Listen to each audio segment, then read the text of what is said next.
नमस्कार बच्चों, कैसे हो आप लोग? बढ़िया हो सब? 1 मिनट के लिए आंख बंद करेंगे और गायत्री मंत्र बोलेंगे। ओम भूर्भुवः स्वः तत्सवितुर्वरेण्यं भर्गो देवस्य धीमहि धियो यो न प्रचोदयात्। ओम भूर्भुवः स्वः तत्सवितुर्वरेण्यं भर्गो देवस्य धीमहि धियो यो न प्रचोदयात्।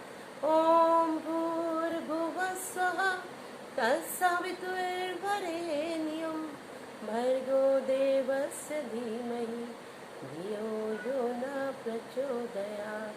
ओम शांति शांति शांति। ओम। कैसा लगा? अच्छा लगा आप सबको? कल हमने जो लेसन किया था वो किया था रहीम के दोहे। ठीक है, हमने कल 3 दोहे का व्याख्या की थी। आज हम चौथे दोहे की व्याख्या करने जा रहे हैं। सभी बच्चे अपनी बुक्स लेकर बैठे होंगे।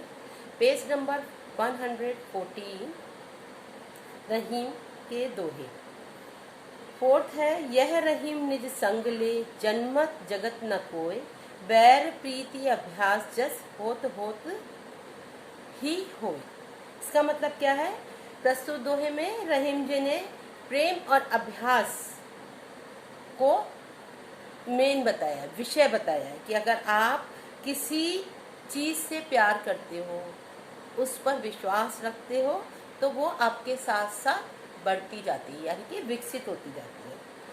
ऐसे ही जैसे हम किसी से प्यार करते हैं या किसी से हमारी कोई दुश्मनी हो जाए या शत्रुता हो जाए, तो ये हमारे क्या है, ये हमारे जन्मजात गुण नहीं होते। हमने मतलब यहीं पर आकर के ये सारी चीज़ें सीखी होती हैं। ठीक है, और वो क्या होता है कि आज जैसे आपकी किसी से अनबन हो गई, कुछ हुआ, थोड़ा सा आपको उस पर बहुत गुस्सा आया, धीरे धीरे क्या हुआ, अगर आप उसके बारे में ही सोचते जाते हो और उसके बारे में और लोगों से भी डिस्कस करते हो, तो वो जो आपकी बैर है या शत्रुता है वो धीरे धीरे बढ़ती जाएगी।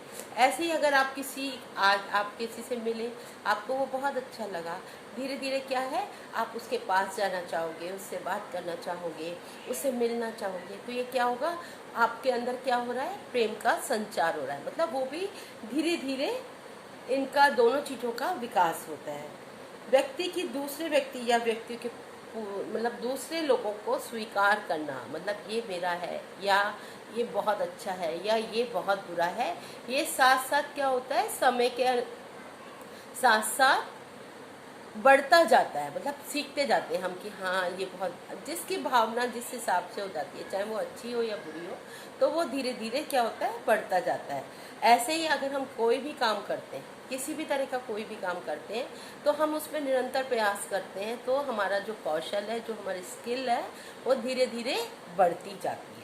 ठीक है, जैसे कि हम ड्राइविंग सीखते हैं या हमने राइटिंग ही सीखी, तो हमने पहले प्री राइटिंग स्किल्स को सीखा, हमने स्ट्रेट लाइन सीखी, हमने स्लैंटिंग लाइन सीखी, हमने सर्कल सीखा। अब क्या है, हम वर्ड्स पर आ गए, वर्ड से हम सेंटेंसेस पे आ गए, सेंटेंसेस से अब हम क्या है कि कॉम्प्रिहेंशन पे आ गए, या मतलब पूरे हम पैराग्राफ पढ़ने लगे, लिखने लगे। तो इस तरह से धीरे धीरे हम उस चीज़ को सीखते रहते हैं। ठीक है, अब 5वां है आपका, टूटे सुजन मनाइए जो टूटे 100 बार, रहीमन फिर पोइए टूटे मुक्ताहार।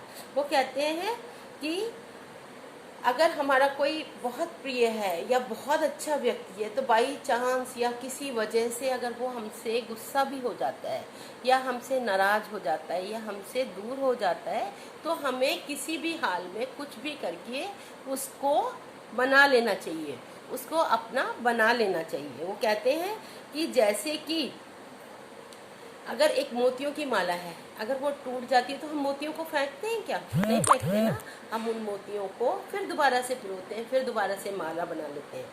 इसी तरह से हमारे जितने भी मित्र हैं, हमारे परिवार के लोग हैं, हमारे जो हमें जो पसंद है या जिनसे हमारा बहुत ये लगता है आपको कि मुझे बहुत प्यार करते हैं, तो उनको हमेशा, अगर वो रूठ भी जाएं, गुस्सा भी हो जाएं, तो उनको मना लेना चाहिए, ठीक है।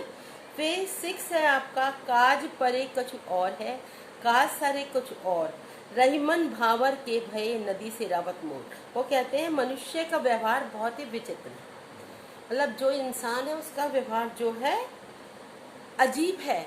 अगर किसी से उसको काम है या किसी से उसका मतलब सिद्ध होता है, या उसको ये लगता है कि ये तो बहुत उपयोगी व्यक्ति है, इसको तो मैं मेरे साथ रहना चाहिए या मेरे को इसकी बात माननी चाहिए, तो वो हर हाल में उसके साथ विनम्र हो जाता है। मतलब वो उससे बहुत एकदम ही ऐसा हो जाएगा कि भाई आपके बिना तो मेरा कुछ काम हो ही नहीं सकता, आप ही मेरे लिए सर्वस्व हो, आप ही मेरे लिए क्या है, आप ही मेरा सब कुछ हो, इस तरीके से। लेकिन जैसे उसका काम निकला, अगर उसका मतलब पूरा हो गया, सॉल्व हो गया, तो वो उसका व्यवहार जो है वो बदल जाता है। मतलब एक तरफ तो वो कह रहा है मुझे बहुत प्यार है, क्योंकि अगर जैसे आपके किसी आपसे आपके फ्रेंड को आपसे बुक लेनी है, उसने काम पूरा नहीं किया, अब वो कहेगा नहीं भाई आप मुझे दे दो, भाई आप मुझे ये करने दो, प्लीज़ आप मेरे को ऐसे करने दो। उसके बाद जब आपने अपनी कॉपी उसको दे दी, उसके बाद क्या, उसने फटाफट अपना काम पूरा किया, और उसके बाद क्या, लो जी। अगर आपको कभी ज़रूरत पड़ी या आपसे कुछ ऐसा हुआ, तो वो कहेगा नहीं मेरे पास कुछ नहीं है। उसका मतलब क्या होगा, एकदम उसका जो व्यवहार है वो बिल्कुल एकदम चेंज हो जाएगा। तो वो कहते हैं कि जैसे कि उन्होंने एक उदाहरण भी दिया है, दूल्हा देखा है आपने सबने, दूल्हा जब शादी पे जाते हैं तो उसके सर पर एक साफा होता है, उस पर कलगी होती है, ऐसा फ्लावर बना होता है ना, यहाँ कलगी लगी होती है। अब शादी होने तक तो वो कलगी बड़ी सुंदर लगती है, बड़ी अच्छी लगती है, लेकिन जैसे शादी होती है, आज वरमाला पड़ती है, वो होता है, फेरे होते हैं, उसके बाद उस कलगी को लेकर के पानी में बहा देते हैं या कहीं उठा करके रख देते हैं।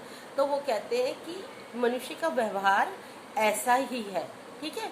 फिर उसके बाद है, वे रहीम नर धन्य है, परोपकारी संग, बाटन वारे के लगे जो मेहंदी को रंग। वो कहते हैं कि जो अच्छे लोग होते हैं, परोपकारी लोग जो होते हैं, उनकी उन्होंने प्रशंसा की है। क्या किया है उन्होंने, उसकी उनकी प्रशंसा की है।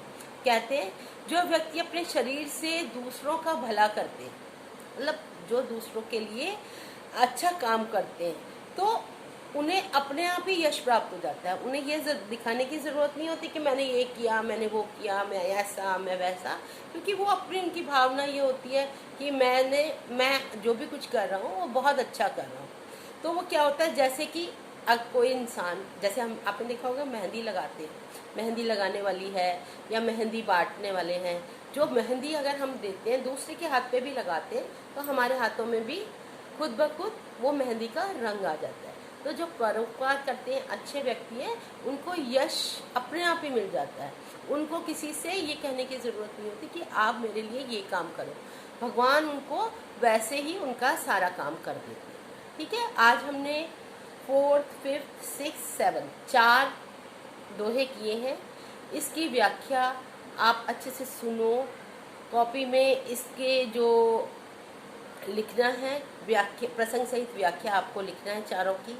इसको याद भी करना है, क्योंकि इनमें से ज़रूर आपके एग्ज़ाम के अंदर 2 दोहे ज़रूर आते हैं, और अभी टर्मिनल्स में तो मैं अभी दूंगी, तो उसके हिसाब से भी आपको इनको अच्छे से याद करने हैं।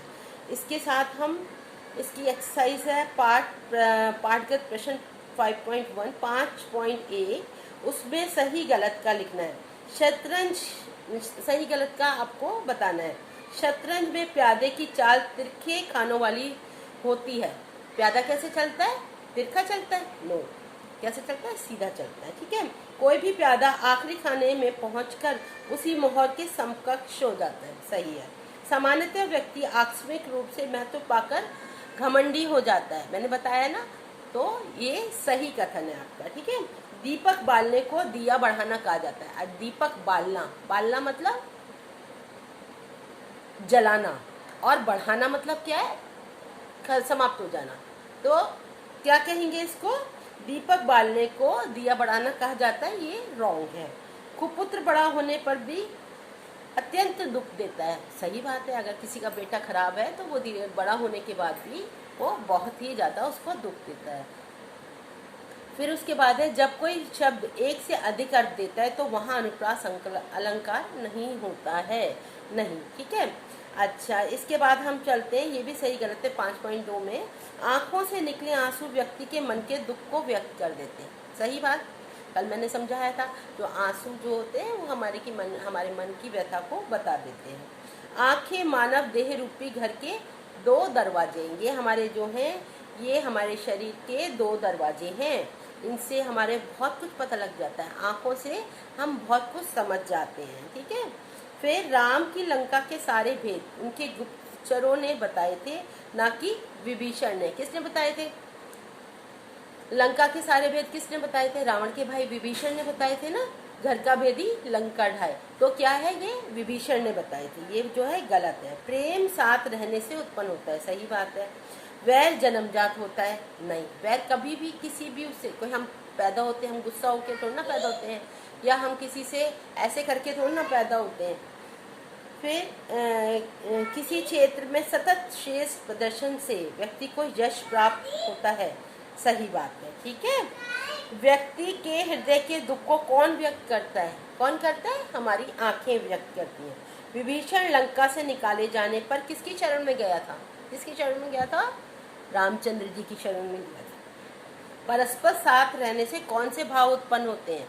परस्पर साथ रहने से प्यार के और वैर के भी भाव उत्पन्न होते हैं। मतलब कई बार क्या होता है, आपने देखा होगा, हम साथ साथ रहते हैं लेकिन फिर भी मनों में बड़ी परेशानी होती है, बहुत लड़ाई झगड़ा होता है। और कई बार ऐसा होता है, हम साथ साथ रहते हैं तो हमारा बहुत ज़्यादा प्यार होता है। ठीक है।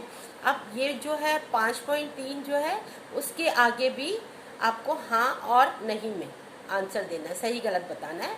रहीम ने शेष लोगों की तुलना माला के धागे से की है। सही या गलत? उन्होंने तो किससे की थी? मोतियों से की थी। ठीक है। यदि किसी अपने से मनुष्य से मन मुटाव हो जाए तो उसकी परवाह नहीं करनी चाहिए। क्या करना चाहिए? परवाह करनी चाहिए, क्योंकि वो हमारा प्रिय है। सुजन शब्द में श्लेष अलंकार है। काम पड़ने पर लोग किसी को बहुत महत्व देते हैं किंतु बाद में उसको भुला देते हैं। सही बात है ना? टाइट। फिर उसके बाद भावर पड़ने के बाद दूल्हा नित्य मोर को सिर पर धारण करता है वो जब शादी हो जाती है, फेरे पड़ जाते हैं, तो उस भोरे को, जो भौर होती है, उसको क्या करते हैं? उसको उठा के रख देते हैं या पानी में बहा देते हैं। ठीक है।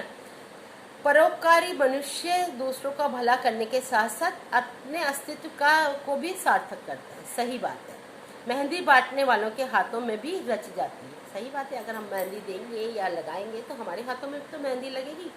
व्यक्ति को परोपकारी नहीं होना चाहिए। गलत। हमें हमेशा परोपकारी होना चाहिए। इस दोहे में मोती किसका प्रतीक है? इस दोहे में मोती श्रेष्ठ लोगों का प्रतीक है। ठीक है। अच्छा, इसके बाद है ये आपका रहीम के। इस दोहे में रहीम ने किस तरह के मनुष्य को धन्य कहा है? इस दोहे में रहीम ने परोपकारी मनुष्य को धन्य कहा है। ये मैंने आपको 5.3 जो प्रश्न उत्तर है, ट्रू फॉल्स हैं, ये सब कुछ आपको करा दिया है। और इसके बाद क्वेश्चन, शॉर्ट क्वेश्चन आंसर में आंसुओं को आंखों से बाहर क्यों नहीं निकालना चाहिए? क्यों नहीं निकालना चाहिए आंखों से बाहर? रहीम कहते हैं आंखों से आंसू निकलने के बाद जो हमारे दिल की बात है वो सारे में फैल जाती है। तो क्या होता है, जैसे कि अगर हम घर से किसी को निकालते तो वो घर की बुराई करता ही करता है ना। जैसे विभीषण ने अपने भाई की मारने का जो था वो रास्ता राम जी को बताया। इसी तरीके से हमें क्या है कि वह घर का जो भेद है वो दूसरों तक पहुंचा देता है। ठीक है। फिर उसके बाद घर का मुखिया किस प्रकार का होना चाहिए? घर का मुखिया कैसा होना चाहिए? आपके जैसे पापा हैं या दादाजी हैं, कैसे हैं वो? सबको सही को सही बोलते हैं, गलत को गलत बोलते हैं। वो क्या करते हैं? अपनी फैमिली का देखभाल करते हैं, रख रखाव करते हैं। ठीक है। सच और झूठ का उनको पता है, कौन बच्चा सच बोल रहा है, कौन झूठ बोल रहा है। और जब सही गलत का उनको पता लग जाता है तभी वो उसका निर्णय देते हैं। ठीक है। मुखिया इस प्रकार का होना चाहिए जो विवेक के साथ साथ न्याय, अन्याय, परिवार का रख रखाव, सत्य असत्य सही गलत जानकर भी ही अपना निर्णय दे।